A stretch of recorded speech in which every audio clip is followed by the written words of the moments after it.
Viksit Bharat guarantee for Rozgar and Ajeevika mission Gramin ఈ బిల్లుకు లోక్సభ గురువారం ఆమోదం తెలిపింది. ఈ బిల్లుపై చర్చ సందర్భంగా విపక్షాలు పెద్ద ఎత్తున నిరసన వ్యక్తం చేశాయి. వారి ఆందోళన నడుమ స్పీకర్ ఓటింగ్ నిర్వహించగా బిల్లుకు ఆమోదం లభించింది. ఈ సమయంలో విపక్ష ఎంపీలు వెల్లోకి వచ్చి నిరసన చేపట్టారు. కొందరు ప్రతిపక్ష నేతలు వీబీజీ రామ్జీ బిల్లు ప్రతులను చించివేశారు.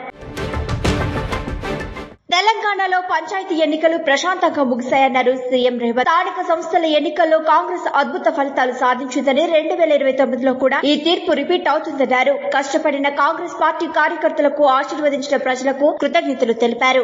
2 ఏళ్లు పూర్తి అయిన సందర్భంగా స్థానిక సంస్థల ఎన్నికలు జరిగాయన్నారు. 12,702 గ్రామ పంచాయతీల్లో 7,527 చోట్ల కాంగ్రెస్ బలపరిచిన సర్పంచ్లు విజయం సాధించినట్లు తెలిపారు సీఎం.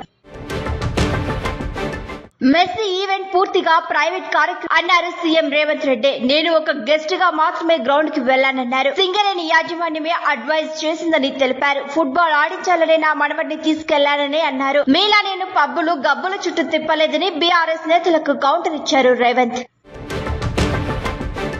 ఏపీలో మెడికల్ కాలేజీ ప్రైవేటీకరణను వ్యతిరేకిస్తూ 1 కోటి సంతకాల ప్రతుల్ని గవర్నర్ కు అందించామన్నారు వైఎస్ జగన్. 1,04,1136 సంతకాలను అందజేశామన్నారు. చంద్రబాబు అన్యాయాలను గవర్నర్ దృష్టికి తీసుకెళ్లామని తెలిపారు జగన్. మెడికల్ కాలేజీలను ప్రైవేట్ పరం చేస్తే కలిగే నష్టాలను గవర్నర్ కు వివరించామన్నారు. ప్రభుత్వం బాధ్యతగా ఉండకపోతే పేద ప్రజలు జీవించలేరని ఆయన అన్నారు.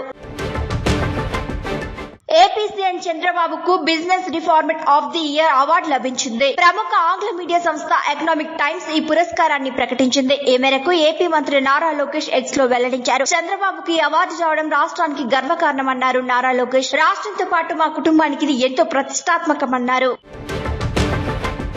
టీవీకే అధినేత తమిళ స్టార్ విజయ్ రాష్ట్రంలోని ఈ రోడ్లో బహిరంగ సభ నిర్వహించారు. సెప్టెంబర్ 27న కర్నూలులో జరిగిన తొక్కిసలాటలో 41 మంది మరణించిన తర్వాత రాష్ట్రంలో ఆయన జరిపిన భారీ మీటింగ్ ఇదే. ఈ ర్యాలీ ద్వారా విజయ్ వచ్చే ఏడాది జరగనున్న అసెంబ్లీ ఎన్నికలకు తన ప్రచారానికి సర్వం సిద్ధం చేసుకుంటున్నారు. రాష్ట్రంలో అధికార పార్టీ డీఎంకేను దుష్టశక్తిని, తమ పార్టీ టీవీకేను స్వచ్ఛమైన శక్తి అని అన్నారు విజయ్.